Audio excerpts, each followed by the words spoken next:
conjugaison et grandissement.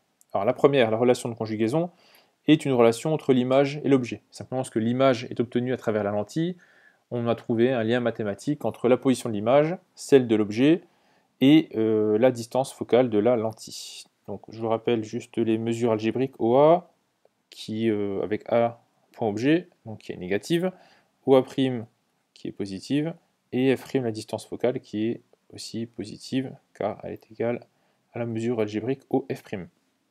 Alors la relation de conjugaison s'écrit comme l'inverse de la mesure algébrique OA' moins l'inverse de la mesure algébrique OA, et cette différence est égale à l'inverse de la distance focale. Alors qu'obtient-on grâce à cette relation de conjugaison? Quand on connaît deux grandeurs sur les trois, on trouve la troisième simplement. Alors vous ferez bien attention quand vous ferez vos calculs, c'est l'erreur qui arrive souvent, de faire attention aux signes, aux mesures algébriques qui sont positives ou négatives.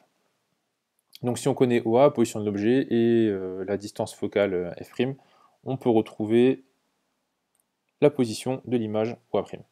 Le grandissement maintenant, qui comme son nom l'indique, traduit le fait que l'image est plus grande ou plus petite que l'objet, elle a une taille plus importante, plus faible. Donc par définition, c'est la taille de l'objet, de l'image sur celle de l'objet. Voilà.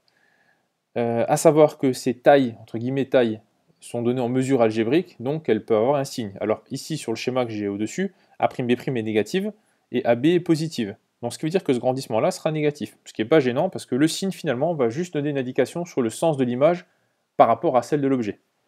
Donc si on a un gamma qui vaut moins 2, ça signifie que l'image est inversée, et ça signifie que l'image est aussi 2 fois plus grande que l'objet.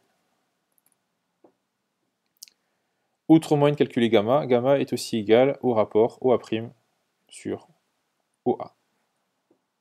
Voilà, faites bien attention donc à nouveau aux signes des mesures algébriques, positives, négatives, et avoir un grandissement négatif du coup n'est pas du tout un souci. Bon courage.